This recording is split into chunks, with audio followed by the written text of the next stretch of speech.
At yun nga po mga kabebe, magandang buhay po sa lahat. Ako nga pala yung duck girl ng Bukidnon. At yun nga po mga kabebe, pag-uusapan po natin ngayon kasi nga ito po si Sir Breaker TV po. Ito po yung Facebook, yung YouTube channel niya. Yan nga po, ay follow din natin siya. Guys, mga kabebe, subscribe nyo din po siya kasi nga ay maraming alam din po si Sir sa about po dito sa mga itik. At yun nga mga kabebe, ito nga po din yung mga magandang katanungan ni Sir. Ito po ay mga listahan ng katanungan. Ito po yung magandang nasa-challenge po akong sagutin ito at baka magkamali ako. At yun nga lang po mga kabebe, ay disclaimer lang po sa mga nag-aalaga din po ng mga alagang itik or siho ba or anong klaseng itik po dyan. Ito po ay base lang po sa karanasan ko. Ito pong paraan ko mga kabebe ay nakabase po tayo sa free range area or tinatawag po nating pastol. At yun nga po mga kabebe, lahat ng katanungan po ni Sir ay sasagutin po natin yan isa-isa. At bago po yun, sana nga po ay suportahan nyo po itong channel ko. Kung bago ka pa lang po dito ay please naman mag-subscribe, mag-comment. Yun nga, manood. At yun nga po mga kabebe, ito nga pong seryoso. Ito nga pong pag-uusapan natin. Isa itong mahalaga. Andito po tayo sa mundo ng duck farming, kundi ay isa itong tinatawag natin na negosyong tipid na di ka tinipid. Bakit tinawag natin itong negosyong tipid? At bakit tinawag natin itong hindi tayo tinipid? Kasi nga po mga kabebe, sa tatlong paraan nga po yung pag-aalaga po ng mga itik. Either ito ay semi-poultry or 100% poultry or yung katulad po ng paraan ko na free range or pastol lang po, 100% po tayong nagpapastol, kung saan yung ani is andun din po tayo. At yun nga, sa tatlong yun mga kabebe, mas maganda, mas magaan yung pakiramdam is yung naka free range or pastol ka. Pero yun nga ay napag-usapan na din po natin yung mga last videos po natin, may mga videos din po tayo dyan, kung ano yung mga kakaharapin nating critical sa area or ano ba din po yung mga advantage na harapin din natin dito po sa free range area. At yun nga po mga kabebe, sasagutin nga po natin isa-isa yung mga katanungan ni Sir. At ito kasi first termer ka is maganda ito para sa iyo mga kabebe. At yan, makinig ka sa mga sagot ko. At yun nga mga kabebe, simulan na nga natin sa mga tanong ni Sir. Sa una-unang tanong niya po, ayan po yung tanong ni Sir. Ito nga yung katanungan ni Sir, may vaccine ba ang itik? Ilang beses at kailan? So, ang sagot po natin dyan ay hindi po ako nagbabaksin sa mga alagang itik ko. Simula nung day 1 hanggang sa day 30, ang ginagamit ko lang po talaga na gamot sa mga alagang itik ko is yung 4-in-1 na Aquadox tas dextrose lang po. Disclaimer lang po sa mga nag-aalaga din po ng mga SEO, ito ay base lang po sa karanasan ko at experience ko po bilang isang mangiitik. Hindi pa ako eksperto sa ano-ano dyan. Basta ito lang po yung ginagamit ko para sa mga alagang SEO ko. At ito din po yung isang katanungan ni Sir, ilang months bago mag-itlog ang itik at ilang months ito bago uhinto. So, ang nangyayari po, pag dumalaga po yung mga alagang itik mo, nasa 5 months ay mag-i-start na pong mangingitlog yung mga itik natin. Pero, hindi pa doon na totally talaga na nasa 90% yung egg production. Kasi nga po ay hindi nga po sabay-sabay itong mga alagang itik natin, lalo na po at dumalaga. Sa second month, goro, mga 6 months, dyan pa natin makikita talaga yung egg production po ng mga alagang itik natin. Tapos yung bago ito hinto, hihinto po itong pagningitlog po ng mga alagang itik natin is depende po sa pag-aalaga. Kasi nga pag poultry po yung pag-aalaga po natin is nasa 1 taon po daw mahigit yung egg production nila. Pero samantalang pag ganitong pastol po ay nasa 1 taon, depende pa din po yon sa patukap mo or paraan ng pag-aalaga mo sa mga alagang itik mo. At ito nga po yung isang katanungan din. Ang itik na uminto na sa pag-itlog, may bibili pa ba nito sa market? Oo po sir, ito po yung tinatawag natin na yung sinasabi nilang gurang na yung papunta na doon yung nagmo-molting stage, yung 1 taon na mahigit. Meron po bibili sa mga itik niyan, sir. Yung presyo po natin dyan sa merkado ay nasa 180 down to 130. Pinaka-worst na yung 130 na price po na nanghinto na po yung pangingitlog ng itik pag bibilhin mo ito sa market. Kaya wala po talagang masasayang kasi nga po, lalo na pag pastol po yung paraan mo ng pag-aalaga sa itik is hindi po tayo mamumroblema kahit pa po ay hindi ito mangitlog kasi nga po ay hindi nga po tayo nagsusuporta sa pa-feeds or patuka sa mga alagang itik natin, kundi ay linalagay lang natin sila sa area kung saan ay nakakain nila yung palay, kohol, or mga organic na pagkain na dito lang nila sa area nakukuha. Ito po yung advantage po ng pag-aalaga ng itik, lalo na po at pastol. Kasi nga, problema nga po ng iba, pag sa poultry is nagmo-molting na yung alagang itik nila, nagkakal na, mahirap talaga yun paitlogin kasi nga po ay nagpipids ka sa kanila, dagdag budget yun, tas hindi pa nangingitlog, kaya malaking problema yun. Kaya yan din yung isang problema pag poultry. Ito talaga yung maganda sa pastol kasi nga kahit nagmo-molting or kal na itong mga alagang itik mo, is no worries po tayo kasi nga ay na-provide pa din po natin sa kanila yung pangangailangan din po nila. Tapos, isa din ito sa katanungan, sa egg production, ilang % ang magiging balot at ilang % ang bugok? Base po sa buyer po namin kasi nga may bumibili po sa akin yung mga itlog ng mga alagang itik ko. So, nagtanong ako sa kanila kung ilang % po ba ang magiging bugok at balot. Ang sagot po nila sa akin is nasa 80% po yung balot, tas yung 20% ay yun na yung bugok. Dahilan po yun kasi nga po ay dito nga po sa Bukidnon, paraan po ng pag-aalaga dito is pastol. Iba-iba po yung nagmamay-ari ng itik. So, iba-iba yung nagmamay-ari, so iba-iba yung diskarte. Yung iba kasi is madumi yung itlog nila, tas hindi ito binibili ng buyer. Ang ginagawa po nila is hinuhugasan, tas linalagay ulit sa kulungan. Tapos yung iba is nabasa talaga. So, hindi yun napapansin ng buyer. So, ang nangyayari, pag ibalot nila yun, magiging bugok yun. Kaya, sinasabi nila, depende pa din po kung ilang % talaga ang magiging balot at bugok. Maliban na lang po kung poultry, siguro kung nasa poultry is ganun pa din siguro. Hindi ko din po alam kasi nga hindi pa din po nga ako nakatry ng poultry na paraan po. Kaya nga ay, yun nga yung sagot nila, nasa 80% nga po yung percent ng balot at nasa 20% daw yung bugok. At isa din po ito sa katanungan ni sir, kung sa area mo bibili ng itlog, magkano ang isa? So, dito po sa Bukidnon, sir, ngayon po yung isang itlog ay nasa 11 pesos po yung isa na fresh egg po na galing talaga sa area. Tapos isa din po sa tanong ni sir, sa market magkano ang isang balot?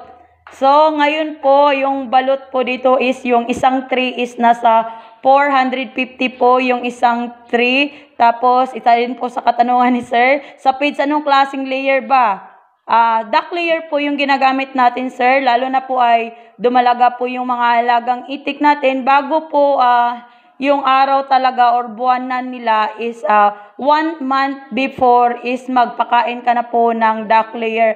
Para pagdating po ng araw is yung egg production po or yung similya po ng mga alagang itik natin ay mas dumami. At yun nga po mga sir is maganda po talaga na 1 month pa lang ay simulan mo na gumamit ng duck layer bago pa ito sila mangitlog. Tapos kung ang mahal ng feeds at need talaga ng itik, di ba, makakatulong if mag-formulate ka ng sarili mong feeds. So totoo naman po yun, sir. Marami po talagang pwede nating i-formulate.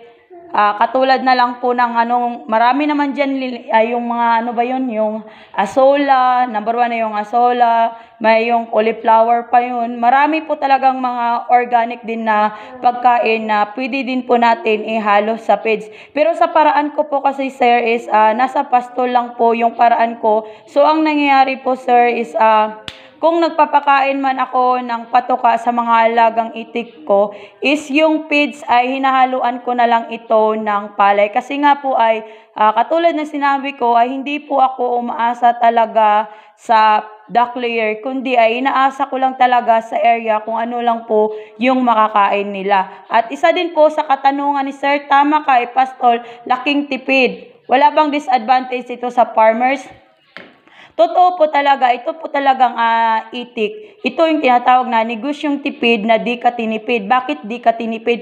Kasi lumalabas yung pera, lumalabas pero wala kang ipinapasok. Yun yung maganda. Kapag pastol kasi yung area, lalo na at sa area mo ay ikaw lang yung mangitik or konti lang kayo, is malaking advantage yun para sa atin na dito lang gumagalaw sa area. Yung wala pong disadvantage siguro kasi nga ay dito kasi sa Bukidnon is wala naman pong nagbabawal sa amin na maglagay ng itik kasi nga mas gusto nga nila yon kasi yung mga farmers natin sa area sa Kapalayan kasi nga ay nalilinis nga po yung area nila, lalo na ay number 1 yung kohol, yung mga insekto. At yun nga, yung mga dumi nga po ng mga alagang itik natin is magiging fertilizer din yun sa Kapalayan nila. Kaya masasabi ko na wala sigurong farmers na ayaw maglagay ng itik sa kanilang area. Tapos, ang itik pa ay may egg production lang, di ba? Pwede i-market pang adobo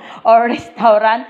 Siyempre naman, sir, dito sa Pilipinas ay konti lang po talaga yung anong tawag nun, yung itik bitaw na nagluluto na ibibenta sa market kasi halos kasi ngayon is pinupultry, binubuhay nila kasi nga ay number 1 nga ito ng source of balot. So sa ngayon po ay wala pa akong masyadong narinig tungkol sa marketing sa mga ganyan sa restaurant na nagbibenta po talaga ng mga itik. Kung pwede pang adobo, ilang months ang suwak? Magandang katanungan din po ito, sir. Yung 3 to 5 months is magandang pang-adobo yun na itik kasi nga ay malambot talaga siya. Isang oras mo lang na pakuluan is swak na po yun. Malambot talaga yung katawan ng itik, tas mabango, wala pong langsa. Sa itik, ano ang advantage na timbang kung sila ay mature na laying stage yung lang makakabsat nga? At yun nga po mga sir is yung tanong nga din po ni sir, yung timbang nga po daw ng mga alagang itik natin. Ito nga po yun sir, yung magandang tanong mo din po. Pag masyadong mataba din po yung mga alagang itik natin, is hindi po talaga yan mangingitlog.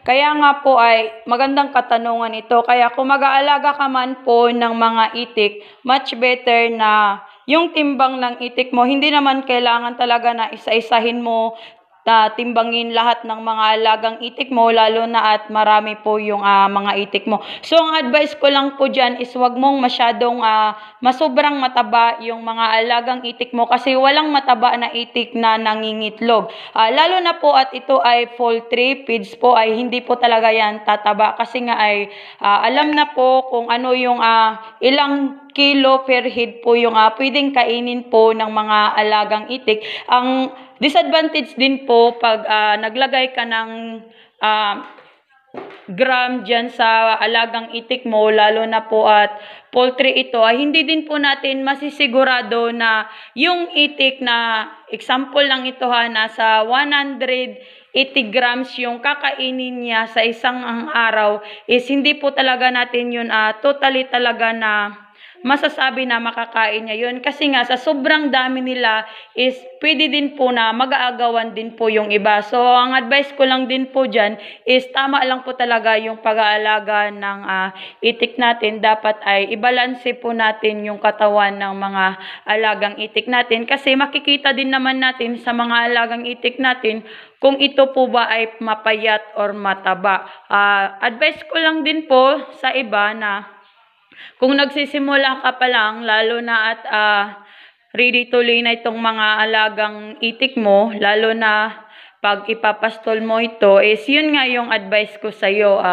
Isang buwan bago mangitlog yung mga alagang itik mo, is gamitan mo ito ng duck layer. Kasi nga sa akin nga, kasi nga baguhan lang din naman ako dito sa mundo ng duck farming, hindi po ako gumagamit ng anong formulate para lang po sa mga alagang itik ko, kundi ay organic lang po talaga ang pinapakain ko dito sa mga alagang itik ko, na galing lang din po dito sa pastol. Kasi nga number 1 po talaga na kailangan ng mga alagang itik natin is yung high of protein. Bakit high of protein? Kasi yung high of protein is doon natin yon makikita sa eggshell po ng mga alagang itik natin. Pag kulang yung protein na iniintik po ng mga alagang itik natin, is malaking problema yon, magre-resulta yon sa kanilang eggshell. Manipis po yung eggshell ng mga alagang itik natin. So, sa seminar na sinalihan ko is yung advice din po nila na pwede din po ay formulate daw yung mga shell po daw ng mga itlog. Pwede din po daw yun na i-mix sa patuka po ng mga alagang itik. Tapos yung number 1 talaga na high protein, itong asola, yan sila, tapos yung kuhol. Maganda nga po pagpastol mga kabebe, kasi nga is balance po yung nakakain ng mga alagang itik natin, katulad na lang po ng insekto. Number 1 talaga, lalo na pag nangingitlog yung mga alagang itik natin, is naghahanap po talaga sila ng balance na pagkain, katulad na lang ng palay at kuhol, na number 1 na ito talaga yung nakikita nila sa area. Kaya yun lang muna yung isasagot ko sa tanong ni Sir. Sana nga po ay nasagot ko po ng maayos yung mga katanungan mo. At ito pong katanungan mo, Sir, is napaka-importante po talaga na malaman ng iba, lalo na po sa mga nagsisimula pa lang po dito sa mundo ng duck farming. Ito pong mga sinasabi ko ngayon ay disclaimer lang po talaga sa mga dekada na pong nag-aalaga. Ito lang po ay base lang po sa mga experience ko or karanasan ko dito sa area. Kasi nga po ay pag poultry nga po yung pag-uusapan natin, is nasa 30% lang po talaga yung may isasagot ko dyan. Pero kung about naman po sa pastol, siguro kung may mga katanungan kayo dyan, is mas maganda din na mag-comment kayo, na baka naman is ma-apply ko din po dito sa mga alagang itik ko. Negative na comment or positive, mas maganda din po na maibahagi din po natin sa mga nagbabalak po na gustong pumasok dito sa mundo ng duck farming. At yun nga, sa mga gusto ngang sumubok nito, na gusto mag-retire, at yun nga, dito nga sa mundo ng duck farming, pag madiskarte ka lang po talaga, lalo na ay pastol po yung paraan po ng pag-aalaga natin, ay swak na swak talaga na negosyo ito. Ito ay patok na patok talaga. Lalo na pag sa area mo, ikaw lang talaga yung mangiitik or konti lang yung mangiitik, tas wala pong market sa area nyo, much better na pag-aralan mo din po yung pagbabalot. Kasi nga ay mas maganda din po yung alam din po natin, kung wala mang market sa mga itlog, is pwede din tayo na lang mismo ang mag-produce sa mga area natin ng balot. At least mas malaking income yun. Kaya nga dito nga sa mundo ng duck farming is tiyaga-tiyaga lang po talaga. Diskarte at sipag lang po talaga yung labanan. At yun lang muna sa ngayon. Sana nga po ay nasagot ko nga po, Sir Breaker TV. Salamat po talaga sa pagsubaybay nyo lagi po sa mga videos ko dito po sa YouTube at dito din po sa Facebook page ko. Sa mga hindi po nakakaalam sa Facebook page ko, is pwede nyo akong i-follow dito in kaso na hindi po tayo makapag-upload dito sa YouTube ko. So, dito po yung Facebook page ko, at yun nga, makikita tayo dyan kasi nga may mga kuwan din ako dyan na hindi ko talaga na-upload dito sa YouTube. At yun lang muna sa ngayon. At yun lang mga kabebe, sana nga po ay may naintindihan kayo sa mga pinagsasabi ko. Seryoso mga kabebe, sana nga po mga kabebe ay naintindihan din nyo kung ano talaga yung maganda dito sa area mga kabebe. Ang nakaganda po talaga pag ganitong paraan mga kabebe is yung malaki po talagang matitipid po natin dito sa area. At yun lang po mga kabebe, disclaimer lang po sa mga yung dekada na po yung karanasan, free naman po kayong mag-comment dyan. Mga negative or positive ay tanggap po natin kung ano man yun. Mas mabuti nga po din yung mag-comment po kayo, so may matutunan din po tayo at dagdag kaalaman din yun. At yun lang po mga kabebe. Ako nga pala yung duck girl ng Bukidnon ang nagsasabi magandang buhay po sa lahat. Thank you for watching!